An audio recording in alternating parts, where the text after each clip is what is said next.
So we're in your economics book and now we're in chapter 7 and we're going to talk about efficiency. In fact, the efficiency of production. The first part of this is going to be on sources of efficiency. We're going to go over the total cost, division in labor, the scale of production, absolute and comparative advantages, and on to geographic specialization. But let's start with the source of efficiency. So what is the source of efficiency? Let's go over that, okay? Sources of efficiency make production of goods easier and better. And things like created the wheel, when mankind created the wheel, made things a lot easier, didn't it? Or basically onto the huge factories, or even computers, how they increased efficiency. There's lots of technological improvements and hard work that increase efficiency. So what is efficiency? The definition here. Let's go to the definition down here. Here we go, right here. Here's the definition. The definition of efficiency is the quality of producing effectively within a minimum of waste. So you don't want to have much waste with efficiency. Efficiency can also be called productivity. And so if you're very productive, you're going to be efficient. So there's large quantities of goods can be made from limited amounts with efficiency. So we have to take those amounts of what when we're talking natural resources, labor, capital, and entrepreneurship. Those are the 4 factors, right? With these 4 factors, we can put in what we call a high output, which is very efficient, given an input of those 4 factors. So you put in natural resources, labor, capital, and entrepreneurship, and you're going to go through the output given that input and have a high output of efficiency. So here's a definition of input. Input there is the total amount invested in the production of a good. And the output here is the total amount of good that is produced. That's pretty easy, self-explanatory, isn't it? So how do we improve efficiency? Well, there's 2 ways. It says 2 ways that it can be improved. So let's find out what those 2 ways. First way, goods can be efficiently by keeping the input steady and increasing the output. So if we keep that input steady, if what we're putting in, we don't have to pay any more, we have the same input, but somehow we can increase the output. So how do we do that? Well, a clothing manufacturer may decide to cut the cloth different, or delivery company find quick ways they can ship goods. You know, if they have the same resources, but they may just make their input more efficient. And then there's the second way. And the second way here, a producer can improve his efficiencies by keeping his output constant while reducing his input. So you keep the output constant, but you reduce the input, so you're not putting as much money and effort into it, right? Like buying less expensive cloth for making clothes, or delivering things with better routes, shorter routes. So the output's the same, but you're reducing the input. So you can keep the output the same and reduce the input, or keep the input the same and increase the output. 2 different ways. That's pretty self-explanatory too. So efficient producers turn out quality goods at low prices because they need to know, first of all, what their input is and what their output is, and how efficient this is becoming. So they a lot of times go by, how much it costs to do this, right? So here it says, if your outgo exceeds your income, then your upkeep will be your downfall. Bill Earl. So that's just a saying, just what I went over just now. So a lot of times we can examine the input and output to make it more efficient. And of course, a lot of different famous people and entrepreneurs have done this. We went over E.I. DuPont, in the midst of his industry there, and the gunpowder industry, and on to Henry Ford. They were very intelligent and had a lot of initiative and imagination. Well, that's kind of what makes an entrepreneur, isn't it? An entrepreneur needs imagination. An entrepreneur without imagination will not be what he is, right? So they have to imagine developments that seem impossible to most people, and they find a way to do this. And so when you think of imagination, you think of imagination in what they're doing to actually produce efficient operations. They can think of other things that most people don't think of. So, and they can better their industrial process in there. So, and we found, Ford and DuPont, both of them, there's many, many others that have produced in large quantities. So imagination is rarer than intelligence. What does that mean? So a lot of people are pretty intelligent, aren't they?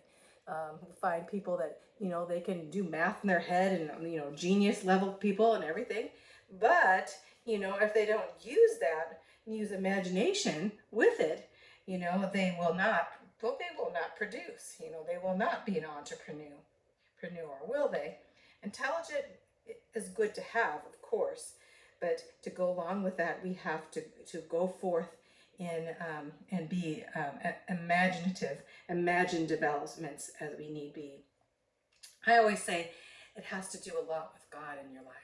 And imagine nothing is impossible with God. So when we focus on God in the midst of our business and we focus and we pray, God will show us ways that we least expect, right? So he really makes us an entrepreneur in the sense, an entrepreneur of his glory. I love that, don't you? So I don't like to study business and such unless I relate everything to God in our lives. Up here, I just relate everything to God. So here's a picture here. See if you can see this. I should go up a little. Let me back down there. There we go, right there. You can kind of see it. Well, it says, as shown by Switzerland's efficiency at making precision equipment, countries do need natural resources to be prosperous. So we're going to be talking more about Switzerland. So let's go on here.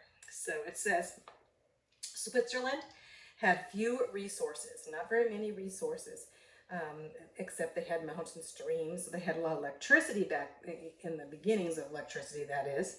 But they were very hardworking citizens, and they're very thrifty and law-abiding. Their chief industry back when was basically they were war mercenaries. They would be soldiers for other people, other countries. I didn't know that, but that's what they did. But in the 19th century, a few entrepreneurs became very busy at very tedious work. In fact, one invented the Swiss watch machinery. They got into putting forth watches and machinery, and on to the efficiency of entrepreneurs. They became very, very successful in Switzerland when they didn't have that many resources. So how important it is, in the midst to know that we are looking, to be efficient in our life in some way. Don't you want to be efficient? I do. I want to be efficient in giving the gospel is what I want to do. To be efficient in doing whatever we put our heart to do, right? So talking about going on here, we're talking about the national, we're talking about national progress and on to national decay. We're talking about nations now. So going on, we're talking about Switzerland. Now we're going on to talk about their economic success. And it says here, national progress is the sum of individual industry, energy, and uprightness, as national decay is of individual idleness, selfishness, and vice. Samuel Smiles. So when you look at this, you think, so what they're saying, nations will prosper if they have put forth in a free enterprise system industry, energy, uprightness. Uprightness is very important, and that's seeking the Lord. And national decay, when a nation decays or falls apart, it's because certain individuals or their culture is very idle, lazy, selfish, and full of vice, which means envy and jealousy and evil vice, right? Evil vices. So he's saying if you want your country to prosper, focus on being upright and be industrious and giving forth your energy, that energy that you have, in whatever you do all to the glory of God. That's what I say. It says, obviously, then, no country or industry can be efficient if the people who do the work are lacking in mental vigor. So if you have a country that is not intelligent, a country that has not gone to school, that does not know, how the basics of life, you're going to have a problem. But these days, it's, now with the world is exposed to a lot.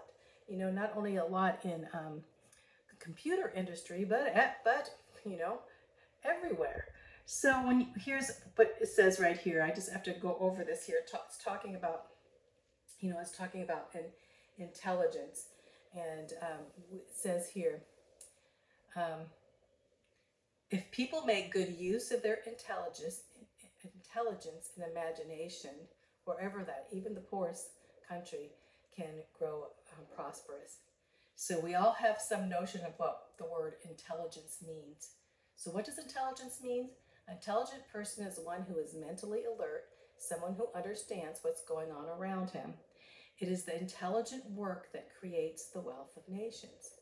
For work undertaken stupidly without alertness and understanding usually accomplishes very little. Work does not have to be grand or well paid to be done intelligently. Intelligent work is labor that does not waste energy to accomplish its purpose. There are intelligent ways of sweeping a room and unintelligent ways of sweeping a room, right? So you could sweep a room, you could sweep it this way and it could cause you to have a lot of energy doing this, but there's certain ways you can figure to sweep a room that would be more intelligent and more efficient, is what they're saying. So how important is efficiency?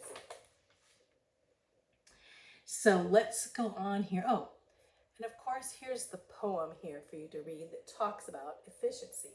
And I like it because he talks about God. Who is this guy? Let's see. Christian, great 17th century. George Herbert illustrates this principle in the following poem, which deals with the Christian's motivation to work intelligently and efficiently. It's called The Elixir. So, teach me, my God and King, in all things thee to see, and what I do in anything to do it as for thee. Not rudely as a beast to run into action, but still to make thee prepossessed and give it his perfection. A man that looks on glass, on it may stay his eye, or he pleaseth, though it pass, and then the heavens spy. Oh, may thee partake, nothing can be mean, which with his tincture for thy sake will not grow bright and clean. A servant with this clause makes a dudgeon divine, who sweeps a room as for thy laws, and makes that thou action fine. This is the famous stone that turneth all to gold, for that which God doth touch and own cannot for less be told. I like it. I know it's the old English, it's 1700, going all the way back to 1700. You have a look into what it is to do all for the glory of God and how God will bless your work, no matter what you do, whether you're sweeping the floor here or whether you're looking on glass, or however it says here, whatever you do as bright and clean for the Lord, right? It's what the elixir is about. The elixir means what is the answer, and we say, what is the answer? We know the answer there, right? Is trusting the Lord with all your heart. The answer is in Jesus Christ. You have to say that. Okay, so here we go on, and we're going to be going into the next section here too. So it ends here. It talks about an abacus here. It says, all the ingenious methods and new technology in the world would have no results if there were only ignorant and indolent people who refused to use them. In many cases, Outdated technology in the hands of an expert can be more efficient than the latest technology used by someone who doesn't know how to use it properly. So it says, for example, and here's a picture here. You see this in the corner here. I can't really focus it right here. Let me be up a little bit. There you go. You see it? It's called an abacus. So, and it says, when operated, a skillful individual, outdated technology such as the abacus can be more efficient in modern equipment than in the hands of an inexperienced person. So you can use it more than a computer. So we can see here. So it's important when you talk. All forms of efficiency depend on diligence and determination, don't they? So a country which, it says right here, a country, let me go down a little bit more. So it says a country rich in natural resources can be very poor economically, right? So all forms of efficiency depend on diligence and determination. So you can have a country that's very poor, but it can be rich in natural resources and not using its natural resources. So undeveloped human resources too, not using its human resources, or a lack of initiative. All these things can cause havoc on a nation, right? Here, let's read this. In the end, all forms of economic efficiency depend on the diligence and determination. A country may be potentially rich in natural resources, but poor economically because of undeveloped human resources or lack of incentive to produce. The economic system with which we are familiar in the United States is usually efficient, but American prosperity is neither accidental nor surprising. The American economy, like the American political pattern, was created and established by unusually far-sighted and motivated people. I like that play. That part that they're talking about is basically talking about how America has been very far-sighted and imaginative, and people have been motivated beyond measure in America compared to most countries. So that's the first section. Now let's go on. We're going to go on to the second section here, and we're going on to the total cost and efficiency. So the total cost and efficiency, it's basically putting out the best goods at the lowest prices at the minimum costs. Somehow finding methods to lower our cost. So what is the total cost? So here's the definition here of the total cost. The total cost is the sum cost of all factors of production and making goods. So all factors. And you count your expenses on natural resources, labor, capital. Remember the four factors: natural resources, labor, capital, entrepreneurship. You count the cost, and then those are your expenses. And then you can decide to spend less on one factor than another factor to lower your costs, right? And so the combination of factors are the most efficient and very effective. You combine those factors. So this is the total cost. We're talking about the total cost. Let's go on now and we're going to talk about the lowest average cost. So the lowest average cost here. So lowest average cost is which is the sum cost of all the factors of productions used in producing one unit. We're talking about, so the lowest average cost is going to be the cost that you take in just putting out 1 unit of goods. So when you think of average cost, you think of 1 unit of goods, right? So up here we have a picture. Let me lower this if we go. I can't lower it anymore, so I'll just here. So here's a picture up here. It says, before deciding where to build, a company must determine where it can produce and distribute its goods most efficiently. So you have that. So onto in dealing with the total cost and the lowest average cost here, we're going to, let me go up a little bit here so we can see what I'm going over. Then we're going to go over this chart here. So we have the efficiency of land. When we're talking about the efficiency of land, we're talking about the location where the land is plentiful and the cost is low. So land is very expensive, certain places and low cost other places. Have you gone out in the middle of the desert and you say, oh, buy this plot of land, and you look all directions and you can see no people. So you think, well, what am I going to do here with this land? And then there's a place where land is very expensive, maybe you in New York City or in Los Angeles or San Francisco. So very expensive. So land is important. And if the land is expensive, then you may have problems. Or if the land is not, maybe it's so cheap that you can't find the labor, so that you're going to pay a high cost for labor because you're going to have to bring people in to that area of land. So you have to look at your land. And also, in certain parts of the land, raw materials may be scarce, where the land is inexpensive, where they have very little capital. So that's important too. Right here it says from Luke. Let's read what the Bible says about it. For which of you, intending to build a tower, sitteth not down first and counteth the cost, whether he hath sufficient to finish it, lest haply, after he hath laid the foundation, and is not able to finish it, all that behold it will begin to mock him. Talking about, yes, counting the cost. And that's important, to count the cost. There's these comparative costs of how much you spend in capital, how much you spend in labor, how much you spend in resources and land, and how much you invest in machinery. Are your machines going to be efficient? Your cost can be reduced by hiring more employees or hiring less employees. So how many employees do you need to hire? So the producer balances these different factors of land, finding the less expensive office space he can, maybe for his land, or the less expensive and other, and then looking at maybe they want a really fashionable building because they need to attract some really, really good customers and clients that have a lot of money. That's another way to look at it.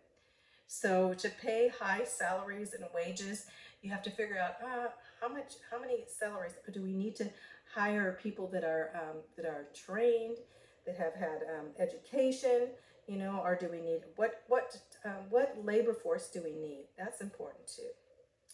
So entrepreneurs, when you talk about the entrepreneurs, let's go up here a little bit. Okay. The entrepreneur has a talent of judging how much to spend on certain factors. And, sometimes they make serious mistakes. And if they make serious mistakes, their costs will increase and they'll have to start again. So there's, mistakes to be made. And when you make mistakes, really an entrepreneur, many times will say, I went bankrupt, but then I started all over, and then he made millions of dollars.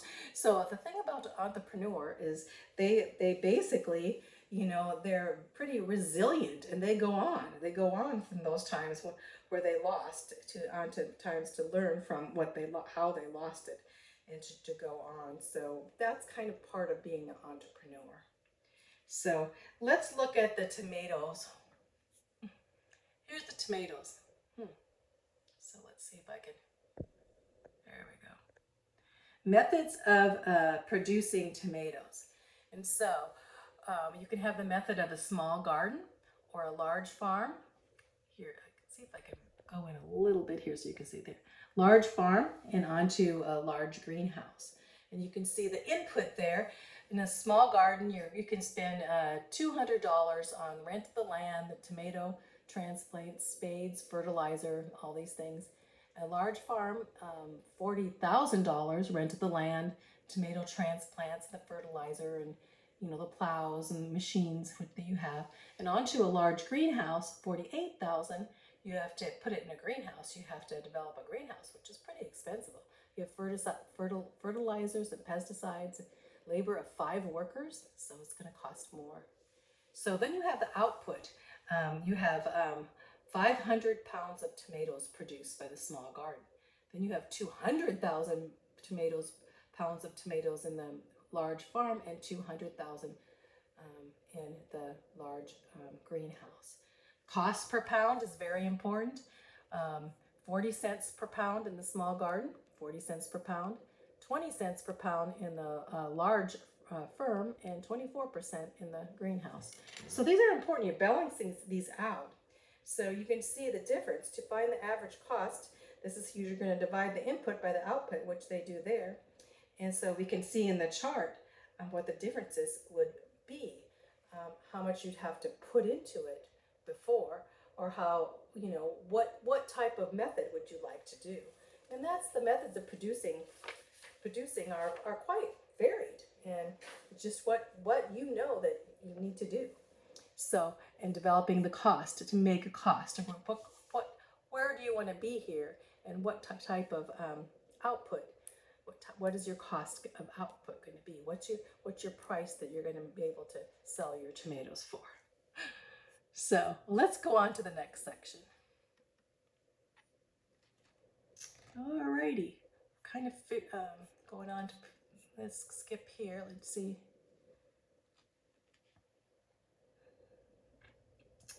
We're going to go on to division of labor, I think. I think I'll go on to the next, the division of labor in the next video. Let's see. Maybe we can get some of it done. Let's get, maybe. We'll talk about this section here, because I have a little bit of time, and then we'll go on to the last 3 sections at the end. So we won't have a really long period of time there. So we're going to talk about divisions of labor. So it says, spare no expense to make everything as economical as possible. Samuel Goldwyn. So it says, even before elaborate civilizations were built, people discovered that the production is more efficient when work is divided. So we're talking about the division of work. Production is more efficient when work is divided, even from the ancient times. Skilled hunters and others, they made, their tools. They had tools, and farmers and sowed seeds, and they even believed in the division of labor. So way back when, even tending their livestock. So even in simple economies, division of labor produces more efficiency. Families, you could take your family and you can make everything for yourselves, for your whole family, right? You decide you're gonna grow food in your backyard, your garden. You're gonna have a cow. You're going to be able to even maybe have some pigs or something, or you're just like around the farm, and you're gonna produce everything for your family. You're gonna make your own clothes. You're gonna make your own clothes. You're gonna go and pump your own water. All of these things. So it would be much more efficient if you could divide the labor and specialize, and from your neighbors or from the next city, you could buy some of these products, so you don't have to grow a garden, so you don't have to raise some cows and pigs to have meat. So it's important. Specialization comes to each of our families, doesn't it? So the division of labor means basically, as you say, division of labor has many separate tasks. Division of labor means cutting the labor and specializing in what you do. So like the assembly line on an automobile factory. Some people, they're on the assembly line producing wheels, some axles, some nuts and bolts put in windshields and all these things. And doing that specified thing produces a greater output. Highly specified service professionals are available too. So when you think of what do you think of when a highly specialized service profession? You think of doctors, right? Doctors and surgeons and such, they become very specialized. You go to the foot doctor, you go to the eye doctor, you go to the neurologist, you go to the surgeon, they're all very specialized. And that's the division of labor. So here's a picture down here at the bottom. Well, at least we balance each other out. Zelda, you're so good with the left ones. Well, I much prefer the right ones. See here? That's on the assembly line. That's the specialization of labor. So let's go and talk here about Adam Smith on pin making. Pin making is in The Wealth of Nations. And in fact, there's 3 chapters on pin making in his book. And he wrote this in the 1700s.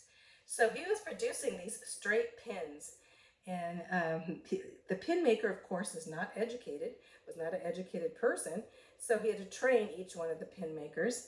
And one pin maker could scarce make only one pin in a day.